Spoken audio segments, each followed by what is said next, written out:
വാൽപ്പാറ ഷോളയാർ ബസാറിലെ പള്ളി വിശേഷങ്ങളിലേക്ക് കടക്കാം. പ്രകൃതിയുടെ തലോടലേക്ക് നിൽക്കുന്ന ശാന്തമായ സ്ഥലം. കുന്നിൻ മുകളിൽ നിന്ന് ഡയറക്റ്റായി വരുന്ന നല്ല തണുത്ത വെള്ളം. പണ്ടുകാലങ്ങളെപ്പോലെ ഉളുവെടുക്കാൻ സൗകര്യപ്പെടുത്തിയ ചെറിയ ഹൗള്. യാത്രക്കാരെ അത്യധികം സൗകര്യങ്ങളോടെ വിരുന്നൊരുക്കാൻ കാത്തിരിക്കുന്ന വിശാലമായ പള്ളി തന്നെയാണ് ഈ പള്ളി. 20 വർഷങ്ങൾക്ക് മുമ്പാണ് മഹാനായ AP ഉസ്താദ് ഈ ഒരു പള്ളി പുനർനിർമ്മാണം നിർവഹിച്ചത്. മഹല്ലിൽ ആളുകൾ കുറവാണെങ്കിലും കമ്മിറ്റി ഭാരവാഹികൾ പള്ളിയുടെ പരിപാലനം ഒരു വിട്ടുവീഴ്ചയും കൂടാതെയാണ് നടത്തിവരുന്നത്. മഹാനായ ചാപ്പനങ്ങാടി ബാപ്പ മുസ്ലിയാർ നേരിട്ടെത്തി ദിക്ർ സ്ഥാപിച്ച പള്ളി കൂടിയാണ് ഈ ഒരു പള്ളി. യാത്രക്കാർക്ക് നിസ്കരിക്കുവാനും മറ്റു സൗകര്യങ്ങൾക്കും പറ്റിയ ഇടം. പള്ളിയുടെ പുറത്തുനിന്ന് നോക്കിയാൽ ഷോളയാർ ബസാർ എന്ന കൊച്ചു ഗ്രാമം നമുക്ക് വീക്ഷിക്കാൻ സാധിക്കും. പള്ളിയുടെ ഓരം ചേർന്ന് പിറകുവശത്തായിട്ടാണ് ഇവിടുത്തെ മദ്രസ ബിൽഡിംഗ് നിലനിൽക്കുന്നത്. വർഷങ്ങൾക്ക് മുമ്പ് ഒരുപാട് മനുഷ്യർ അറിവും അദബും പഠിച്ച ഓർമ്മകൾ അയവിറക്കുന്ന പാഠശാല. മദ്രസ ചുമരിൽ മുഹമ്മദ് അലി ശിഹാബ് തങ്ങൾ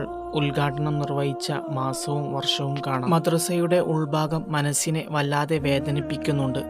കാരണം വേറൊന്നുമല്ല, പൊളിഞ്ഞു വീഴാറായ ഈ ബിൽഡിങ്ങിൽ എങ്ങനെയാണ് കുരുന്നുകളെ പഠിപ്പിക്കുക എന്നുള്ളതാണ് ഇവിടുത്തെ ഏറ്റവും വലിയ ആശങ്ക. അറിവ് നുകരാൻ വരുന്നവരെ കാത്ത് അനാഥമായി കിടക്കുന്ന ബെഞ്ചുകളും ഡെസ്കുകളും നമുക്ക് കാണാം. പള്ളിയെയും അറിവിനെയും ആദരിക്കുന്ന ബഹുമാനിക്കുന്ന ഇവിടുത്തെ മനുഷ്യർ 2 ആവശ്യങ്ങളാണ് നമ്മോട് ഉന്നയിച്ചത്. ചോർന്നു തുടങ്ങിയ പള്ളിയും പൊളിഞ്ഞു വീഴാറായ മദ്രസയും ഒന്ന് പുതുക്കിപ്പണി. യാത്രക്കാരും നിങ്ങളെന്ന നല്ല മനുഷ്യരുമാണ് ഇവർക്ക് എപ്പോഴും പ്രതീക്ഷ നൽകുന്നത്. എന്നാലും ഇവിടുത്തെ മനുഷ്യർ വിശേഷ ദിനങ്ങൾ വന്നാൽ സ്മരിക്കാൻ ഒരിക്കലും മടി കാണിക്കാറില്ല. ഇക്കഴിഞ്ഞ നബിദിനാഘോഷം നമുക്കൊന്ന് കാണാം. മധുരിക്കും ബാല്യം രുചിക്കാത്ത കാലം അൽഅമീനായി വാഴ്ത്തി കുല്ലുല്ലാലം ഇരുൾ കൊണ്ട ജാലം തളിരിട്ട ദീപം പൊരുളിന്റെ തെളിവേ